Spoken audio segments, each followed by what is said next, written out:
Nah, ketemu lagi dengan saya secara online. Hari ini akan menyampaikan materi kesekian kalinya dengan topik asuhan keperawatan pada anak dengan labio palato, skisis atau sumbing. Ya, pernah tahu? Nah, di sekitar kita banyak ya kasus-kasus ini. Ya. Oleh karena itu perlu kita bahas pada asuhan keperawatan anak. Apa itu bibir sumbing, apa itu palato sumbing atau labiognato sumbing, penyebabnya apa, secara klinis dampaknya apa, serta bagaimana kok bisa terjadi seperti itu, yaitu patofisiologi, dan tentunya sebagai seorang perawat kita akan bisa untuk acuan penata laksanaannya seperti apa. Nah, kita mulai bahwa kasus ini adalah termasuk kasus kelainan kongenital. Apa itu kelainan kongenital? Yaitu kelainan yang dibawa oleh bayi sejak dalam kandungan. Untuk labioskisis terjadi akibat kegagalan fusi atau penyatuan prominent maksilirasi dengan prominent nasalis medial yang diikuti disrupsi kedua bibir, rahang, dan palatum anterior. Nah, masa ini biasanya terjadi pada minggu ke-6 setelah konsepsi. Nah, kita perlu tahu bahwa pada trimester pertama itu terjadi pembentukan organ. Trimester kedua kehamilan terjadi penyempurnaan fungsi organ atau pembentukan fungsi organ, dan trimester ketiga yaitu kelanjutan pertumbuhan dan perkembangan. Berikutnya yang palatoskisis. Nah, ini terjadi kenapa? Akibat yaitu kegagalan fusi palatum. Tahu palatumnya? Langit pada garis tengah dan kegagalan fusi dengan septum nasi. Nah, umumnya terjadi pada minggu ke-7 sampai ke-12 kehamilan. Nah, angka kejadiannya diprediksi dari 700 kelahiran terdapat 1 palatoskisis. Yang labiopalatoskisis ini 50%. Labioskisis 25% dan palatoskisis kejadiannya hanya 25%. Untuk yang gabungan yaitu labiognatopalatoskisis atau kelainan bertingkat atau sindrom Pierre-Robin SPR. Ini adalah suatu kondisi sempitnya mandibula yang akan menyebabkan prolapsus lidah ke dalam celah palatum sehingga mengganggu palatum yang normal. Nah, kondisi seperti ini ya, baik sumbing pada palatum, sumbing pada bibir atau keduanya, secara umum pastinya tidak diketahui. Ya. Jika kelainan di atas terganggu, ya ini disebut namanya sindrom Klepp. Ya. Jika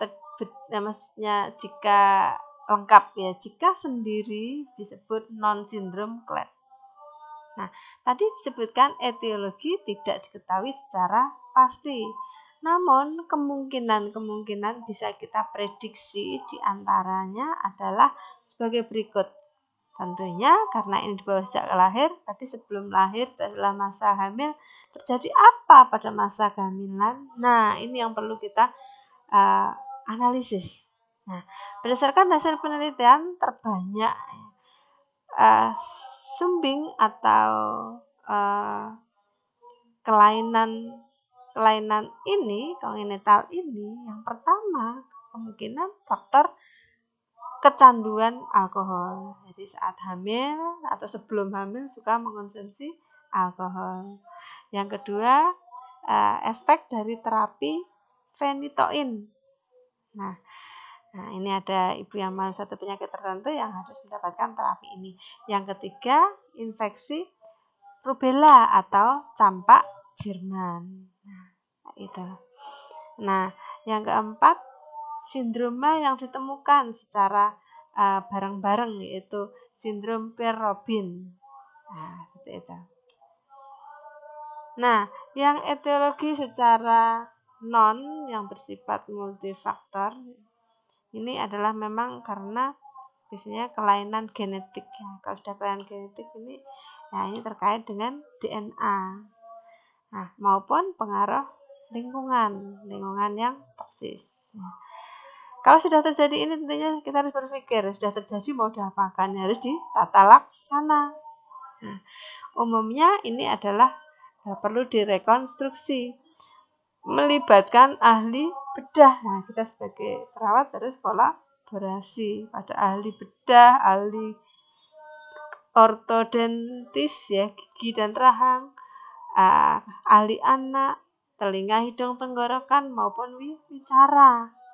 Nah, karena ahli-ahli ini sangat terkait untuk mempersiapkan supaya anak ini bisa setidaknya tumbuh kembangnya tetap normal. Karena anak-anak usia bayi ini mereka masa-masa belajar berbicara, belajar makan, belajar maksudnya harus terpenuhi oksigen dan inspirasi-inspirasi yang bagus ya, seperti itu ya.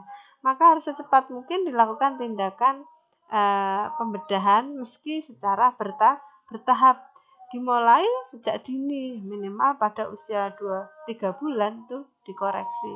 Ya. Kalau setelah dilakukan koreksi bisa terjadi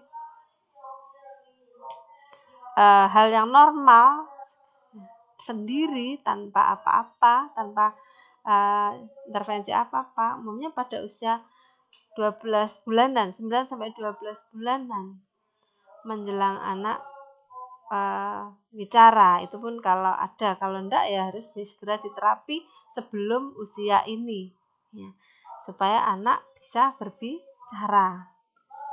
Nah, 10% palatoskisis ya, ini mengakibatkan gangguan pada bicara. Nah, karena ada gangguan pertumbuhan nasofareng, bepa palovi, gangguan pada saraf-saraf pendengaran dan seterusnya. Nah, apa sih dampaknya jika anak mengalami sumbing? Nah, apa dampaknya? Nah, karena bayi lahir yang dibutuhkan adalah nutrien berupa ASI. Kalau mengalami sumbing, tentunya ASI tidak bisa masuk secara optimal. Mungkin risiko yang akan terjadi yang kita khawatirkan adalah tersedak aspirasi ke dalam saluran pernafasan atau bahkan tidak bisa menghisap. Nah, karena menghisap itu diperlukan kerjasama antara bibir, lidah maupun palatung. Nah, ini masalah buat bayi. Bayi mengalami distres, ya, nangis karena tidak terpenuhi akan kebutuhan oralnya. Nah, sehingga solusi yang bisa diberikan adalah memakai botol peras, ya. Jadi botolnya diperas, diteteskan atau dotnya yang panjang sampai ke orofaring. Nah, itu.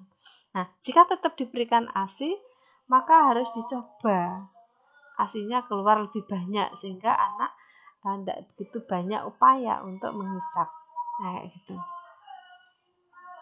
Nah, bagaimana proses terjadinya serta masalah yang muncul? Tentunya masalah ini dimulai ada masalah saat kehamilan, terutama trimester pertama, pembentukan organ. Organnya terbentuk namun tidak sempurna. Nah, tadi etiologinya adalah yang pertama kemungkinan karena kecanduan alkohol, toksis, yang kedua, 3 adalah campak Jerman, 4 genetik dan seterusnya. Pada saat proses terjadinya dan perkembangbiakan embrio sampai menjadi mudikah dan seterusnya itu trimester pertama. Berikutnya, pada proses embrio terganggu ini yang terjadi, nah kita bagi menjadi 2, pada kehamilan 6 sampai 8 minggu Jika terjadi kekurangan suatu hal atau karena dampak penyebabnya tadi, akan terjadi kegagalan penyatuan prosedur, baik di nasalis, medialis, maksilaris, palato. Ini yang disebut dengan labioskisis.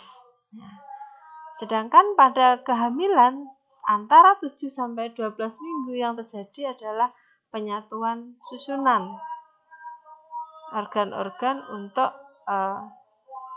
bentuknya bibir, palatum maupun yang terkait dengan rahang.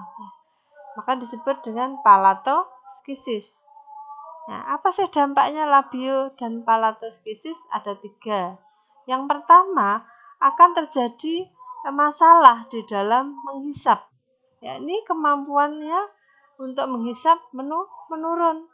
Nah, kalau tidak ada kemampuan menghisap sehingga kalian sukar untuk menelan. Nah, di sini awal mula terjadinya gangguan nutrisi, kurang dari kebutuhan. Nah, dalam jangka yang panjang akan mengganggu pertumbuhan. Nah, kalau anaknya kecil, gangguan pertumbuhan, orang tua biasanya cemas akan yang terjadi anaknya maupun kesumbingannya. Dampak yang kedua yaitu kesulitan minum. Dampaknya intake cairan kurang. Nah, akan terjadi dehidrasi. Maka masalahnya adalah gangguan seimbangan cairan dan elektrolit. Dampak yang ketiga, karena kemampuan menghisap turun, bayi akan tidak mampu juga mengeluarkan sekret.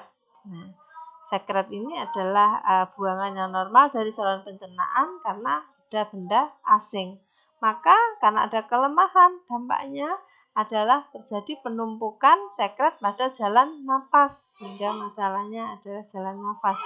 Dan ini pada saat bayi netek atau minum ASI, resikonya adalah akan terjadi hambatan berupa risiko aspirasi. Nah, ASI akan masuk paru. Ini sangat bahaya sekali karena bisa mengakibatkan perkembangan mikroorganisme di dalam paru karena makanan harusnya masuk ke dalam sistem pencernaan. Maka risiko terjadi penyakit paru. Nah, itu masalah-masalah yang bisa kita tegakkan berdasarkan patofisiologi mulai dari penyebab terjadinya sumbing sampai masalah-masalah yang muncul. Nah, saudara sekalian, cukup sekian apa yang sudah saya sampaikan. Materi yang ini adalah tentang sumbing.